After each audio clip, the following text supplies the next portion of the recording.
វីដេអូនេះចង់រំលឹកអនុស្សាវរីយ៍ឲ្យអូនវីនផងប៉ុន្តែមួយទៀតចង់ចែករំលែកពីព្រោះការដែលអូនវីមានសុខភាពល្អនិងមានបញ្ញាស្មារតីបានប៉ុណ្ណឹងរាល់ថ្ងៃវាមិនមែនជារឿងចៃដន្យទេខ្ញុំសូមចែករំលែកថាតើពួកខ្ញុំពីរនាក់ប្តីប្រពន្ធបានត្រៀមអីខ្លះមុនពេលដែលចាប់ផ្ដើមយកអូនគ្រាន់តែជាបទពិសោធន៍ទេណាមិនមែនបានន័យថាគ្រប់គ្នាត្រូវតែធ្វើអញ្ចឹងទេបើយើងចង់បានកូនដែលមានសុខភាពល្អអ្នកម្ដាយក៏ត្រូវតែមានសុខភាពល្អដែរ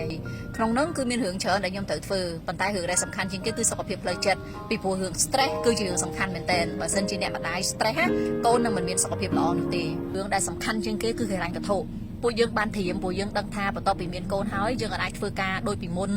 ឬក៏ផឹងរកលុយបានដូចពីមុននេះពួកយើងត្រូវចំណាយពេលជាមួយកូនអញ្ចឹងក្នុងរយៈពេល1ឆ្នាំហ្នឹងពួកយើងសន្សំលុយតែនិយាយទៅទោះបីជាយើងសន្សំ1ឆ្នាំហ្នឹងជាមួយគ្នាជាលក្ខណៈប្តីប្រពន្ធក៏វានៅតែអត់ទាន់គ្រប់ដែរដូច្នេះដើម្បីការពារគឺយើងទិញកញ្ចប់ធានារ៉ាប់រងសម្រាប់ក្រុមគ្រួសារអញ្ចឹងតាំងពីពួកយើងរៀបការហើយតាំងពីមុនមានអូនម៉េះគឺយើងមានកញ្ចប់ធានារ៉ាប់រងសម្រាប់ខ្ញុំខ្លួនឯងសម្រាប់ប៉ាអូនវីនប្រិមិត្តមួយចំនួនប្រហែលជាបានដឹងថាខ្ញុំកើតដោយការវះកាត់ពីព្រោះថាបញ្ហាសុខភាពខ្ញុំអត់បានកើតដោយធម្មជាតិទេអញ្ចឹងហើយការចំណាយគឺវាច្រើនជាងការរំពឹងទុករបស់ខ្ញុំមែនតើប៉ុន្តែដោយសារតែខ្ញុំមានធានារ៉ាប់រងដូច្នេះការចំណាយហ្នឹងក៏បានស្រាលទៅវិញដោយសារតែកញ្ចប់ធានារ៉ាប់រងរបស់ខ្ញុំនឹងឯង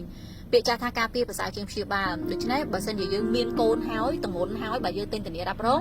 នោះគឺបានន័យថាវារៀងយឺតពេលបន្តិចឯងកូនគឺជាអំណោយមួយដែលមានសេចក្តីសុខមែនតើប៉ុន្តែវាក៏អាចខ្លាយទៅជាបន្ទុកដែរបើសិនបើយើងត្រៀមហិរញ្ញវត្ថុរបស់យើងមិនបានល្អគ្រប់គ្រាន់ដូច្នេះនិយាយមែនតើមិនមែននិយាយដើម្បីតែផ្សាយពាណិជ្ជកម្មទេសូមមានកញ្ចប់ធានារ៉ាប់រងសម្រាប់ក្រុមគ្រួសារខ្លួនឯងជាពិសេសមុនពេលដែលយើងចាប់ផ្ដើមយកកូនពីព្រោះយើងអត់ដឹងថាតើយើងនឹងត្រូវប្រឈមទៅនឹងបញ្ហាសុខភាពអីខ្លះទេ